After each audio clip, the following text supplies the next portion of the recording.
Shalom Bapak Ibu Saudara yang dikasihi Tuhan Yesus Kristus. Selamat hari Minggu, selamat Paskah buat saudara semua, dan selamat kita menikmati kasih anugerah Tuhan yang dinyatakan lewat karya penebusannya atas kita.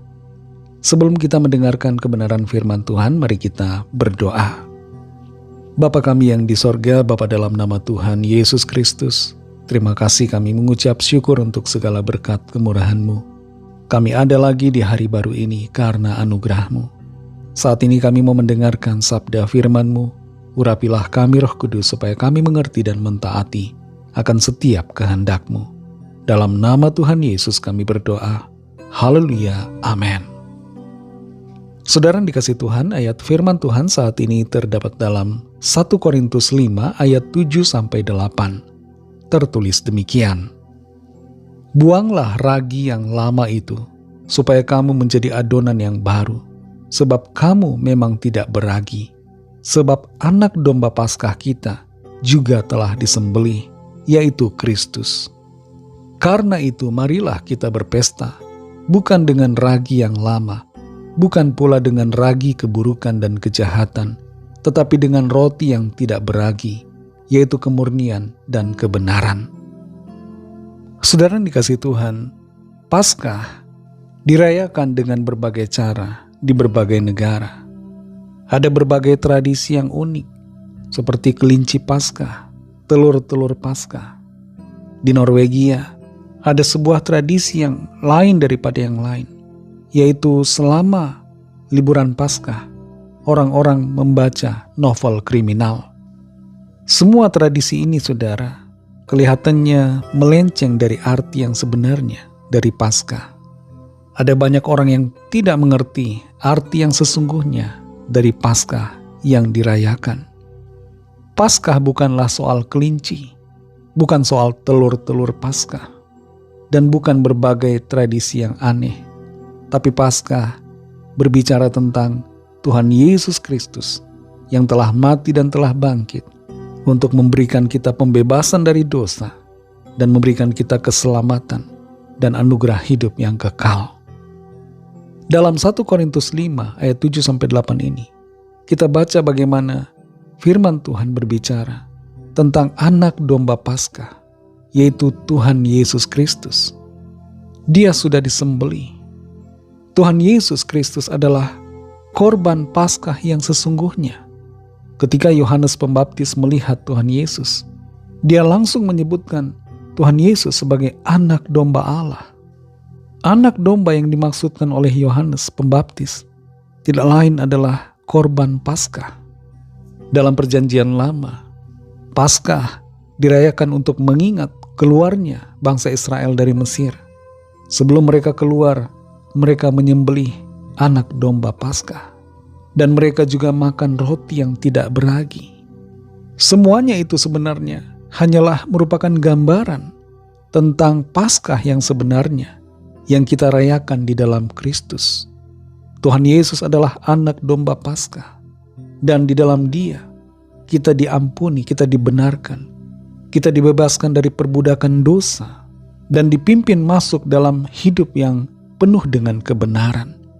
Sebagai orang-orang yang telah ditebus, yang dibawa keluar dari kegelapan, yang dibawa keluar dari perbudakan dosa, kita tidak lagi hidup dalam keburukan dan kejahatan, tapi kita hidup dalam kemurnian dan kebenaran, sebagaimana yang dinyatakan dalam ayat ini. Paskah adalah kemerdekaan kita. Biasanya kalau orang-orang merayakan hari kemerdekaan, mereka akan merayakannya dengan penuh sukacita. Karena merdeka dari penjajahan, dari tekanan, dari perbudakan, dan semacamnya. Nah, kita, saudara, perlu menyadari bahwa Paskah adalah kemerdekaan kita. Kematian dan kebangkitan Kristus merupakan kemerdekaan kita dari dosa, dari kuasa iblis, kuasa maut, dan merupakan kemerdekaan kita karena Tuhan Yesus memberikan keselamatan dan kehidupan kekal buat saudara dan saya. Orang-orang Yahudi di Israel merayakan Paskah sebagai peringatan akan keluarnya bangsa Israel dari perbudakan di Mesir. Tapi kita semua saudara yang percaya pada Kristus mengerti lebih jauh daripada itu. Kita merayakan Paskah yang sesungguhnya, di mana Tuhan Yesus telah membebaskan kita dari perbudakan dosa yang membelenggu kita, yang membuat kita terikat dan menuju kebinasaan. Kita merayakan Paskah, di mana Tuhan Yesus memindahkan kita dari maut kepada hidup, memindahkan kita daripada kegelapan kepada terangnya yang ajaib, menjadikan kita ciptaan yang baru di dalam Dia, memberikan kita kemerdekaan dan kemenangan atas kuasa dosa dan maut.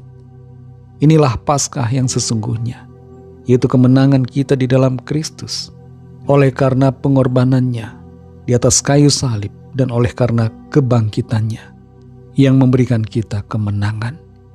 Mari syukuri berkat Paskah yang Tuhan berikan secara cuma-cuma untuk kita. Bersyukur kepada Tuhan Yesus dan hargai pengorbanannya dengan hidup setia mengasihinya sampai akhir. Mari kita berdoa. Terima kasih Tuhan Yesus untuk berkat firman-Mu yang sudah kami dengar.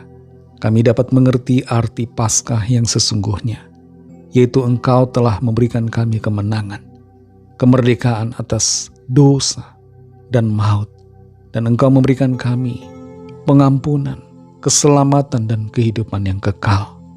Terima kasih untuk pengorbanan-Mu di atas kayu salib yang menebus kami dan membenarkan kami. Dan terima kasih untuk kebangkitan-Mu Tuhan yang memberikan kami kemenangan. Pimpin kami selalu Tuhan untuk berjalan di dalam kebenaran-Mu, selalu setia mengasihi-Mu. Berkati kami di sepanjang hari ini dalam segala tugas dan aktivitas kami, dalam segala apa yang kami lakukan. Pimpin dan sertai kami agar kehidupan kami menyenangkan hati-Mu dan menjadi berkat kesaksian bagi orang-orang di sekitar kami. Kami berdoa bagi yang sedang dalam keadaan sakit dan yang dalam pergumulan. Lawatlah ya Tuhan, nyatakan kuasa, kesembuhan, pertolongan, dan mujizat-Mu bagi setiap kami. Berkatilah bangsa kami Indonesia dan juga semua bangsa di dunia ini. Berikanlah keamanan, kedamaian, dan kesejahteraan. Dan curahkanlah rahmat kasih karunia-Mu Tuhan, sehingga setiap orang mengalami anugerah keselamatan yang daripada-Mu. Kami serahkan semua ke dalam tangan kasih-Mu. Dalam nama-Mu yang kudus, nama Tuhan Yesus Kristus, kami sudah berdoa dan mengucap syukur. Haleluya. Mari sama-sama kita berdoa, doa Bapa kami.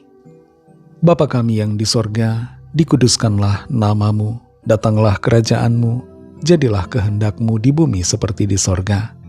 Berikanlah kami pada hari ini makanan kami yang secukupnya, dan ampunilah kami akan kesalahan kami, seperti kami juga mengampuni orang yang bersalah kepada kami. Dan janganlah membawa kami ke dalam pencobaan, tetapi lepaskanlah kami daripada yang jahat, karena Engkaulah yang punya kerajaan, dan kuasa dan kemuliaan, sampai selama-lamanya. Amin. Terimalah berkat Tuhan. Tuhan memberkati engkau dan melindungi engkau. Tuhan menyinari engkau dengan wajah-Nya dan memberikan kasih karunia. Tuhan menghadapkan wajah-Nya kepadamu dan memberikan damai sejahtera. Berkat dan anugerah Allah Bapa, kasih karunia dari Tuhan Yesus Kristus, dalam persekutuan dengan Roh Kudus, menyertai saudara semua, sekarang ini dan sampai Maranatha Tuhan Yesus datang kembali, dan bahkan sampai selama-lamanya. Dalam berkat nama Tuhan Yesus Kristus, haleluya, amin. Puji Tuhan, saudara yang dikasihi Tuhan, Tuhan Yesus memberkati saudara semua. Selamat hari Minggu dan sampai jumpa dalam renungan yang berikutnya. Haleluya.